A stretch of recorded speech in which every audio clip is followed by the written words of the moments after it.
પૂર્વ Kutch local crime બ્રાન્ચે Rapar police station વિસ્તારમાં પ્રોહિબિશન વિરોધી કાર્યવાહી દરમિયાન ભારતીય બનાવટના વિદેશી દારૂનો મોટો જથ્થો ઝડપી પાડી ગુણવત્તાયુક્ત કેસનો ભેદ ઉકેલ્યો છે.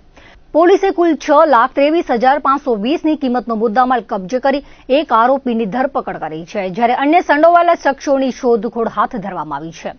પોલીસ મહાનિરીક્ષક તેમજ પૂર્વ કચ્છ પોલીસ અધિક્ષકના માર્ગદર્શન હેઠળ જિલ્લામાં ચાલી રહેલી પ્રોહિબિશન વિરોધી ઝુંબેશ દરમિયાન એલસીબીની ટીમ પેટ્રોલિંગમાં હતી.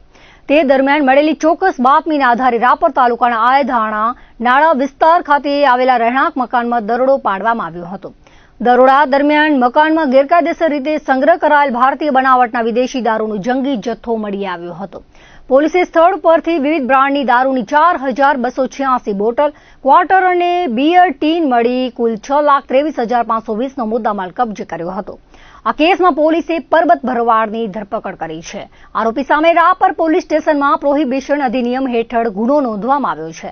પોલીસ તપાસમાં સામે આવ્યું છે કે ઝડપાયેલા આરોપી સામે અગાઉ પણ પ્રોહિબિશનના 3 ગુનાઓ નોંધાયેલા છે, જેના આધારે તેના ગુનાહિત ઇતિહાસને ધ્યાનમાં રાખીને વધુ તપાસ હાથ ધરવામાં આવી છે.